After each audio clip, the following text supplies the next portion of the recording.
ನಾನು ನೋಡಿದೆ Roman Reigns ಅವರು ಶೋ ಮುಗಿದ್ಮೇಲೆ ರೇಮಿಸ್ಟೀರಿ ಅವರ ಬಳಿ ಮಾತಾಡಿದ್ರು.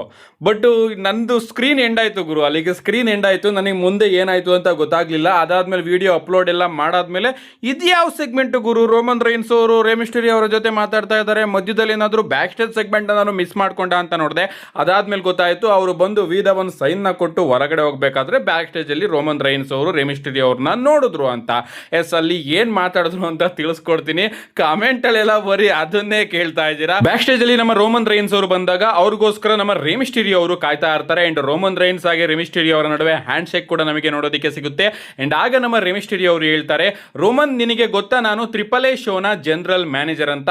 ಅಂಡ್ ಅದಕ್ಕೆ ನಮ್ಮ ರೋಮನ್ ರೈನ್ಸ್ ಅವರು ಐ ಡೂ ನಾವ್ ಅಂತ ಹೇಳ್ತಾರೆ, ಅಂದ್ರೆ ನನಗೆ ಈಗ ಗೊತ್ತಾಯ್ತು ಅಂತ ಹೇಳ್ತಾರೆ. ಸೊ ರೋಮನ್ ರೈನ್ಸ್ ಅವರು ಯಾವ ಆಟಿಟ್ಯೂಡ್ ಅಲ್ಲಿ ಹೇಳಿದಾರೆ ನೋಡಿ, ಹೌದಾ ನೀನ್ ಮ್ಯಾನೇಜರ್, ಹಾಗಾದ್ರೆ ನನಗೆ ಈಗ ಗೊತ್ತಾಯ್ತು ಅಂತ ಹೇಳ್ತಾರೆ. ಅಂಡ್ ಅದಾದ್ಮೇಲೆ ನಮ್ಮ ರೇಮಿಸ್ಟೀರಿ ಅವರು let me run something by you ಅಂತ ಹೇಳ್ತಾರೆ, ಅಂದ್ರೆ ನಿನ್ನಿಂದ ನನಗೆ ಏನೋ ಒಂದು ಆಗ್ಬೇಕು ಅಂತ ಹೇಳಿ ರೋಮನ್ ರೈನ್ಸ್ ಹಾಗೆ ರೇಮಿಸ್ಟೀರಿ ಅವರ ನಡುವೆ ಒಂದು ಮೀಟಿಂಗ್ ನ ಫಿಕ್ಸ್ ಮಾಡಿಸ್ಕೊಂಡಿದ್ದಾರೆ. ಗೊತ್ತಿಲ್ಲ ಈ ಒಂದು ಮೀಟಿಂಗು ಯಾವ್ದ್ರ ಪರವಾಗಿ ಇರುತ್ತೆ ಅಂತ. ಅಫ್ಕೋರ್ಸ್ AAA ಮೆನ್ಷನ್ ಇಲ್ಲ ಆಗಿರೋದ್ರಿಂದ AAA ಶೋನ ಪರವಾಗಿನೇ ಈ ಒಂದು ಮೀಟಿಂಗ್ ಇರುತ್ತೆ. ಅಂಡ್ ಇದಾದ್ಮೇಲೆ ರೂಮರ್ಸ್ ಗಳು ಬರೋದಕ್ಕೆ ಶುರು ಆಗಿದೆ.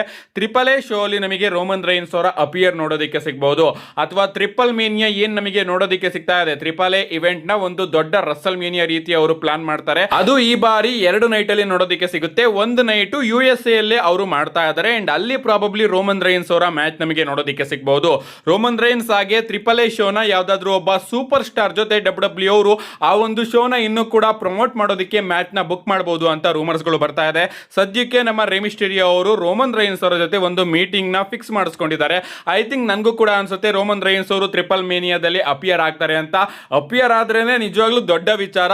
ಅದರಲ್ಲಿ ಅವರೇನಾದ್ರೂ ಒಂದು ಮ್ಯಾಚ್ ಆಡಿದ್ರೆ ಜಸ್ಟ್ ಇಮ್ಯಾಜಿನೇಷನ್ ಮಾಡ್ಕೊಳ್ಳಿ, ಪೆಂಟಾ ಅವರ ಜೊತೆ ಮ್ಯಾಚ್ ಆಡಬಹುದು, ಅಥವಾ AAA ಇವೆಂಟ್ ಅಲ್ಲಿ ಯಾವ ದೊಡ್ಡ ಸೂಪರ್ ಸ್ಟಾರ್ಸ್ ಗಳಿದ್ದಾರೆ, ಎಲ್ಗ್ರಾಂಡೆ ಅಮೆರಿಕಾನೋ ಇದ್ದಾರೆ, ಅವ್ರ ಜೊತೆನೂ ಕೂಡ ಮ್ಯಾಚ್ ಅಲ್ಲಿ ಕಂಪೀಟ್ ಮಾಡಬಹುದು. ಮ್ಯಾಚ್ ಏನಾದ್ರೂ ಆದ್ರೆ ಆ ಒಂದು ಟ್ರಿಪಲ್ ಮೇನಿಯಾನ WWE ಅವರು ಇನ್ನೂ ಕೂಡ ದೊಡ್ಡದಾಗಿ ಪ್ರಮೋಟ್ ಮಾಡಬಹುದು.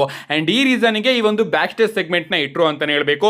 ನೋಡೋಣ ನೆಕ್ಸ್ಟ್ ಮಂಡೇ ನೈಟ್ ರಾ ಅಲ್ಲಿ ಇದರ ವಿಚಾರವಾಗಿ WWE ಅವರು ಏನಾದ್ರೂ ನಮಗೆ ತಿಳಿಸ್ಕೊಡ್ತಾರೋ ಇಲ್ವೋ ಅಂತ. ಅಂಡ್ ಈ ಒಂದು ಸೆಗ್ಮೆಂಟ್ ನ ರೋಮನ್ ರೈನ್ಸ್ ಅವರು ಕೂಡ ಪರ್ಸನಲ್ ಆಗಿ ತನ್ನ ಟ್ವಿಟರ್ ಅಕೌಂಟ್ ಅಲ್ಲಿ ಶೇರ್ ಮಾಡ್ಕೊಂಡಿದ್ದಾರೆ. ನಮ್ಮ ನೆಕ್ಸ್ಟ್ ಅಪ್ಡೇಟ್ ಕಡೆ ಬರೋದಾದ್ರೆ ಇದ್ದಿರ್ತಕ್ಕಂಥದ್ದು ನಮ್ಮ ಕೆವಿನ್ ಓಯನ್ಸ್ ಅವರ ಬಗ್ಗೆ. ನಿಮ್ಮೆಲ್ಲರಿಗೂ ಕೂಡ ಗೊತ್ತೇ ಇರಬಹುದು, ಸಮ್ಮರ್ ಸ್ಲಾಮ್ ಅಲ್ಲಿ ನಮಗೆ ಕೆವಿನ್ ಓಯನ್ಸ್ ಅವರ ಶಾಕಿಂಗ್ ರಿಟರ್ನ್ ನೋಡೋದಕ್ಕೆ ಸಿಗುತ್ತೆ. ಅದಕ್ಕಿಂತ ಮುಂಚೆನೆ ಅಪ್ಡೇಟ್ ಬಂದಿರುತ್ತೆ ಕೆವಿನ್ ಓಯನ್ಸ್ ಅವರು ಆದಷ್ಟು ಬೇಗ ರಿಟರ್ನ್ ಆಗ್ತಾರೆ ಅಂತ. ಬಟ್ ಅವರ ರಿಟರ್ನ್ WWE ಅವರು ಸಮ್ಮರ್ ಸ್ಲಾಮ್ ಅಲ್ಲೇ ಮಾಡ್ತಾರೆ ಅಂತಾನೆ ಹೇಳ್ಬೇಕು. ಅಂಡ್ ಇದಾದ್ಮೇಲೆ ನಮ್ಮ ಕೆವಿನ್ ಓಯನ್ಸ್ ಅವರು ಕೆಲವೊಂದಷ್ಟು ವಿಚಾರಗಳನ್ನ ಹಂಚ್ಕೊಂಡಿದ್ದಾರೆ. ಅವ್ರು ಹೇಳ್ತಾರೆ, ನನಗೆ ಸಿಕ್ಕಾಪಟ್ಟೆ ಆಸೆ ಇತ್ತು ಜಾನ್ ಸಿನಾ ಅವರ ಒಂದು ರಿಟೈರ್ಮೆಂಟ್ ಟೂರ್ ಮುಗಿಯೋದ್ರೊಳಗಡೆ ನಾನು ರಿಕವರಿ ಆಗಿ WWE ಕಂಪನಿಗೆ ಬರಬೇಕು ಅಂತ. ಅಂಡ್ ಜಾನ್ ಸಿನಾ ಅವರ ಜೊತೆ ಫೈನಲ್ ಆಗಿ ನಾನು ಕೂಡ ಒಂದು ಮ್ಯಾಚ್ ಅಲ್ಲಿ ಕಂಪೀಟ್ ಮಾಡಬೇಕು ಅಂತ. ಬಟ್ ಆ ಒಂದು ವಿಚಾರ ಆಗ್ಲಿಲ್ಲ, ನನ್ನ ರಿಕವರಿ ಅಷ್ಟೊತ್ತಿಗೆ ಮುಗಿಲಿಲ್ಲ. ಅಂಡ್ ಅದಾದ್ಮೇಲೆ ನನಗೆ ಡಾಕ್ಟರ್ನ ಸಜೆಸ್ಟ್ ಮಾಡಿದ್ದು ಕೂಡ ವೈಪರ್ ರ್ಯಾಂಡಿ ಓಟನ್ ಅವರೇ. ಅಂಡ್ ಅವರಿಗೆ ನಾನು ಥ್ಯಾಂಕ್ಸ್ ನ ತಿಳಿಸ್ತೀನಿ. ಇನ್ನು ಎಷ್ಟು ದಿನ ನಾನು ಈ ಒಂದು ಕಂಪನಿಯಲ್ಲಿ ಇರ್ತೀನೋ ಗೊತ್ತಿಲ್ಲ, ಬಟ್ ಇರೋ ಅಷ್ಟು ದಿನ ನಾನು 100% ಡಿಲಿವರ್ ಮಾಡೇ ಮಾಡ್ತೀನಿ ಅಂತ ನಮ್ಮ ಕೆವಿನ್ ಓಯನ್ಸ್ ಅವರು ಸ್ಟೇಟ್ಮೆಂಟ್ ನ ಕೊಟ್ಟಿದ್ದಾರೆ. ಅವರಿಗೆ ಆಸೆ ಇತ್ತಂತೆ ಜಾನ್ ಸಿನಾ ಅವರ ಜೊತೆ ಒಂದು ಮ್ಯಾಚ್ ಆಡೋದಕ್ಕೆ. ಅಫ್ಕೋರ್ಸ್ ಮೈನ್ ರಾಸ್ಟರ್ ಅಲ್ಲಿ ನಮ್ಮ ಕೆವಿನ್ ಓಯನ್ಸ್ ಅವರು ಬಂದಾಗ ಅವರ ಮೊದಲ ಫ್ಯೂಡ್ ನಮ್ಮ ಜಾನ್ ಸಿನಾ ಅವರ ಜೊತೆ ನೋಡೋದಕ್ಕೆ ಸಿಕ್ಕಿದ್ದು. ಜಾನ್ ಸಿನಾ ಅವರು ಇದ್ದಾಗ ನಮ್ಮ ಕೆವಿನ್ ಓಯನ್ಸ್ ಅವರು ಏನಾದ್ರು ರಿಟರ್ನ್ ಆಗಿದ್ದಿದ್ರೆ ಇವರ ನಡುವೆ 100% ನಮಗೊಂದು ಮ್ಯಾಚ್ ನೋಡೋದಕ್ಕೆ ಸಿಗೋದು. ಬಟ್ ಆ ರೀತಿ ಆಗಲಿಲ್ಲ. ನಮ್ಮ ಕೆವಿನ್ ಓಯನ್ಸ್ ಅವರಿಗೆ ಡಾಕ್ಟರ್ನ ಸಜೆಸ್ಟ್ ಮಾಡಿದ್ದು ಕೂಡ ನಮ್ಮ ವೈಪರ್ ರ್ಯಾಂಡಿ ಓಟನ್ನೇ ಅಂತೆ. ನೋಡೋಣ ಗಾಯ್ಸ್, ಇನ್ ಮುಂದೆ ನಮ್ಮ ಕೆವಿನ್ ಓಯನ್ಸ್ ಅವರ ಕರಿಯರ್ ಬೂಸ್ಟ್ ಅಂತೂ ಸಿಕ್ಕಾಪಟ್ಟೆ ಚೆನ್ನಾಗುತ್ತೆ. ಅಂಡ್ ಇಲ್ಲೇನಾದ್ರೂ WWE ಅವರು ಫಂಬಲ್ ಮಾಡಿದ್ರೆ ನಿಜವಾಗ್ಲೂ ಚೆನ್ನಾಗಿರೋದಿಲ್ಲ. ಯಾಕಂದ್ರೆ ಇನ್ ಮುಂದೆ ಕೆವಿನ್ ಓಯನ್ಸ್ ಅವ್ರನ್ನ ನೀವು ಮೈನ್ ಇವೆಂಟ್ ಸ್ಟಾರ್ ರೀತಿ ಬುಕ್ ಮಾಡಲೇಬೇಕು. ಅವ್ರನ್ನ ಮಿಡ್ ಕಾರ್ಡ್ಗೂ ಕೂಡ ನೀವು ಹಾಕೋದಕ್ಕೆ ಆಗೋದಿಲ್ಲ. 100% ಅವರ ಕೈಗೆ ಚಾಂಪಿಯನ್ಶಿಪ್ ಬರಲೇಬೇಕು. ಇದು ನಮ್ಮೆಲ್ಲರ ಆಸೆ. ನಮ್ಮ ನೆಕ್ಸ್ಟ್ ಫೈನಲ್ ಅಪ್ಡೇಟ್ ಕಡೆ ಬರೋದಾದ್ರೆ ಇದಿರ್ತಕ್ಕಂಥದ್ದು ನಮ್ಮ ಬೀಸ್ಟ್ ಬ್ರಾಕ್ ಲೆಸ್ನರ್ ಅವರ ಬಗ್ಗೆ. ಗಾಯ್ಸ್, ಐ ಥಿಂಕ್ ನಮ್ಮ ಬೀಸ್ಟ್ ಬ್ರಾಕ್ ಲೆಸ್ನರ್ ಅವರು ಕಂಪ್ಲೀಟ್ ಆಗಿ WWE ಕಂಪನಿಯಿಂದ ರಿಟೈರ್ಡ್ ಆಗಿದ್ದಾರೆ ಸದ್ಯಕ್ಕೆ ಅಂತ. ಯಾಕಂದ್ರೆ ಎಲ್ಲಾ ಕಡೆಯಿಂದಲೂ ಕೂಡ WWE ಅವರು ಅಫಿಷಿಯಲ್ ಆಗಿ ಅನೌನ್ಸ್ ಮಾಡ್ತಾ ಇದ್ದಾರೆ ಬ್ರಾಕ್ ಲೆಸ್ನರ್ ಅವರು ರಿಟೈರ್ಡ್ ಆಗಿದ್ದಾರೆ ಅಂತ. ಇವನ್ ಮಂಡೇ ನೈಟ್ ರಾ ಅಲ್ಲೂ ಕೂಡ ನಮ್ಮ ಒಬಾಫೆಮಿ ಅವರು ಹೇಳಿದ್ರು, ನಾವು ದ ಬೀಸ್ಟ್ ಕ್ಯಾನ್ ರೆಸ್ಟ್ ಅಂತ. ಅಂದ್ರೆ ನಮ್ಮ ಒಬಾಫೆಮಿ ಅವರ ಪ್ರಕಾರ ಬೀಸ್ಟ್ ಈಗ ಕಂಪ್ಲೀಟ್ ಆಗಿ ರೆಸ್ಟ್ ಮಾಡಬಹುದು, ಯಾಕಂದ್ರೆ ಅವರು ನನ್ನನ್ನ ಚೂಸ್ ಮಾಡಿದ್ದಾರೆ ಅಂತ ಹೇಳಿದ್ರು.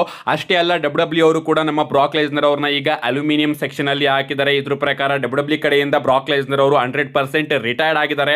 ಅಂಡ್ ಎಲ್ಲಾ ಕಡೆಯಿಂದನೂ ಕೂಡ ಸ್ಟೇಟ್ಮೆಂಟ್ ಗಳು ಬರ್ತಾ ಇದೆ. ಇವನ್ ನಮ್ಮ ಟ್ರೈಬಲ್ ಚೀಫ್ ರೋಮನ್ ರೈನ್ಸ್ ಅವರು ಕೂಡ ತನ್ನ ಕ್ಯಾರೆಕ್ಟರ್ ನ ಬ್ರೇಕ್ ಮಾಡಿ ಪರ್ಸನಲ್ ಆಗಿ ಥ್ಯಾಂಕ್ ಯು ಬ್ರಾಕ್ ಅಂತ ಒಂದು ವಿಡಿಯೋನು ಕೂಡ ರೆಕಾರ್ಡ್ ಮಾಡಿ ಶೇರ್ ಮಾಡ್ಕೊಂಡಿದ್ದಾರೆ ಎಲ್ಲ ಕಡೆ.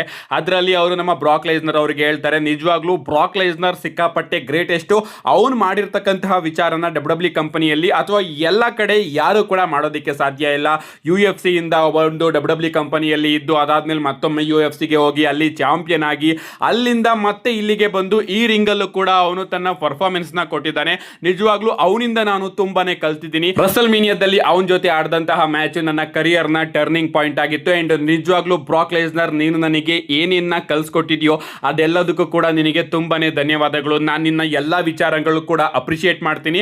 ಬಟ್ ನೀನು ನನ್ನ ತಲೆ ಹೊಡೆದಾಕಿದ್ದಲ್ಲ, ಅದನ್ನ ಅಪ್ರಿಶಿಯೇಟ್ ಮಾಡೋದಕ್ಕೆ ಆಗೋದಿಲ್ಲ ನಾನು. ಅಫ್ಕೋರ್ಸ್ ನಾವಿಬ್ರು ಕೂಡ ಅದೆಲ್ಲದಕ್ಕೂ ಕೂಡ ಒಪ್ಕೊಂಡೇ ಈ ಒಂದು ಕಂಪನಿಗೆ ಬಂದಿದ್ದು. ಅಂಡ್ ನಿಜವಾಗ್ಲೂ ಈ ಒಂದು ಕಂಪನಿ ನಿನ್ನ ತುಂಬಾನೇ ಮಿಸ್ ಮಾಡ್ಕೊಳ್ಳುತ್ತೆ ಅಂತ ರೋಮನ್ ರೈನ್ಸ್ ಅವರು ತನ್ನ ಫ್ಲಾರ್ಸ್ ಗಳನ್ನ ಬ್ರಾಕ್ ಲೆಸ್ನರ್ ಅವರಿಗೆ ಕೊಟ್ಟಿದ್ದಾರೆ. ಅಂಡ್ ನೆಕ್ಸ್ಟ್ ಬ್ರಾಕ್ ಲೆಸ್ನರ್ ಅಂತ ವ್ಯಕ್ತಿ WWE ಕಂಪನಿಗೆ ಮತ್ತೊಮ್ಮೆ ಬರೋದಕ್ಕೆ ಆಗೋದಿಲ್ಲ ಅನ್ನೋ ಒಂದು ಸ್ಟೇಟ್ಮೆಂಟ್ ನ ರೋಮನ್ ರೈನ್ಸ್ ಅವರು ಕೊಟ್ಟಿದ್ದಾರೆ ಅಂತ ಹೇಳಬೇಕು. ಸೊ ರೋಮನ್ ರೈನ್ಸ್ ಅವರು ಕೂಡ ಬ್ರಾಕ್ ಲೆಸ್ನರ್ ಅವರಿಗೆ ಟ್ರಿಬ್ಯೂಟ್ ನ ಕೊಡ್ತಾ ಇದ್ದಾರೆ. ಅಂದ್ರೆ ಬ್ರಾಕ್ ಲೆಸ್ನರ್ ಅವರ ಕತೆ WWE ಕಂಪನಿಯಲ್ಲಿ ಮುಗ್ದಿದೆ ಅಂತ ಅನ್ಕೋತೀನಿ. ಅನ್ಲೆಸ್ ಅವರು ರಿಟರ್ನ್ ಆಗೋದಕ್ಕೆ ಒಪ್ಕೊಳ್ಳಿಲ್ಲ ಅಂದ್ರೆ ಸೌದಿ ಅರೇಬಿಯಾದವ್ರು ಏನಾದ್ರು ದುಡ್ಡು ಕೊಡ್ತೀನಿ ಅಂದ್ರೆ ನಮ್ಮ ಬ್ರಾಕ್ ಲೆಸ್ನರ್ ಅವರು ಬರ್ಬೋದು, ಅಥವಾ WWE ಅವ್ರು ಏನಾದ್ರು ಇಲ್ಲ ನಮಗೆ ನಿಮ್ಮ ಅಗತ್ಯಕತೆ ಇದೆ ಅಂತ ಹೇಳಿ ಅವರು ಕೇಳಿದಷ್ಟು ದುಡ್ಡನ್ನ ಕೊಟ್ರೆ ನಮ್ಮ ಬ್ರಾಕ್ ಲೆಸ್ನರ್ ಅವರು ಅಪಿಯರ್ ಆಗೋ ಚಾನ್ಸಸ್ ಇದೆ. ಇನ್ನೂ ಕೂಡ ಚಾನ್ಸ್ ಇಲ್ಲ ಅಂತ ಹೇಳ್ತಾ ಇಲ್ಲ. ಬಟ್ ಈಗ 99% ನಮ್ಮ ಬ್ರಾಕ್ ಲೆಸ್ನರ್ ಅವರು ಕನ್ಫರ್ಮ್ ಆಗಿ ರಿಟೈರ್ಡ್ ಆಗಿರೋದು ಅಂತ ಗೊತ್ತಾಗ್ತಾ ಇದೆ. ನೋಡ್ಬೇಕು ನೆಕ್ಸ್ಟ್ ಇಯರ್ ರಸಲ್ ಮೀನಿಯಾಗ ಏನಾದ್ರು ಬ್ರಾಕ್ ಲೆಸ್ನರ್ ಅವರು ಬಂದ್ರೆ ಓಕೆ, ಅವ್ರು ಇನ್ನೂ ಕೂಡ ರಿಟೈರ್ಡ್ ಆಗಿಲ್ಲ ಅಂತ. ಅವ್ರೇನಾದ್ರು ಬರಲಿಲ್ಲ ಅಂದ್ರೆ ಕಂಪ್ಲೀಟ್ ಆಗಿ ಅವರು ರಿಟೈರ್ಡ್ ಆಗಿದ್ದಾರೆ ಅಂತ. ನಿಜವಾಗ್ಲೂ ನನಗಂತೂ ಸಿಕ್ಕಾಪಟ್ಟೆ ಬೇಜಾರಾಗ್ತಾ ಇದೆ. And as Brock Lesnar biggest fan ತುಂಬಾನೇ ಬೇಜಾರಾಗ್ತಾ ಇದೆ. ನಿಮಗೂ ಕೂಡ ಎಷ್ಟೇ ಬೇಜಾರಾಗ್ತಾ ಇದೆ ಅಂತ ಅನ್ಕೋತೀನಿ. ಬಟ್ ಏನು ಮಾಡೋದಕ್ಕೆ ಆಗೋದಿಲ್ಲ. ಹಳಬ್ರು ಹೋಗ್ತಾ ಇರಬೇಕು, ಹೊಸಬ್ರು ಬರ್ತಾರೆ ಇರಬೇಕು.